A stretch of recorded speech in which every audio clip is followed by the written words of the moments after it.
Umaga nitong Miyerkules, makikita ang pagdaan ng dalawang sasakyan na yan sa Aban Santos Avenue sa Barangay Salitran 3, Dasmariñas, Cavite. Pareho silang huminto. Nagbukas ng bintana ang driver ng pulang kotse at sabay ulit silang dahan-dahang umandar. Pero ilang saglit lang, umarurot na ang pulang kotse at naiwan na ang puting pickup na minamaneho ng 54 anyos na si Bayo Junel Santos na empleyado ng Meralco. Sa kuhang ito, makikita na si Santos na duguan. Pinagbabaril pala siya ng driver ng pulang kotse.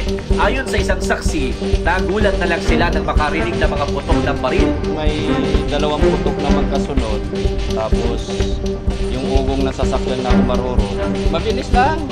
Sinubukan pang isugod sa ospital si Santos pero hindi na rin siya umabot ng buhay. Ayon naman sa katrabaho ng biktima, walang nakakaaway sa kanila si Santos. Kagagaling lang din raw nito sa kanilang opisina sa Dasmariñas at papunta sana siya ng Ortigas nang mangyari ang pamamaril. Nagpaalam na rin daw siya sa mga gwardiya doon dahil magre-retiro na sana siya sa katapusan ng buwan. Naglimang pa siya ay wala. Napakabait no. Sabi naman ng malapit na kaibigan ng biktima, halos kalalabas lang ni Santos ng ospital at kababalik lang niya sa trabaho. Wala raw siyang alam na nakakaaway ng kanyang kaibigan dahil wala naman itong bad record lalo na sa kanilang barangay. Wala talaga. Hindi siya Ay naman sa pulisya, away trapiko ang nakikita nilang pangunahing motibo sa pamamaril. Isang insidente po ng road rage po. Ayun po ay base po dun sa mga saksi po, dun sa mga bystander po sa lugar ng pinangyarihan.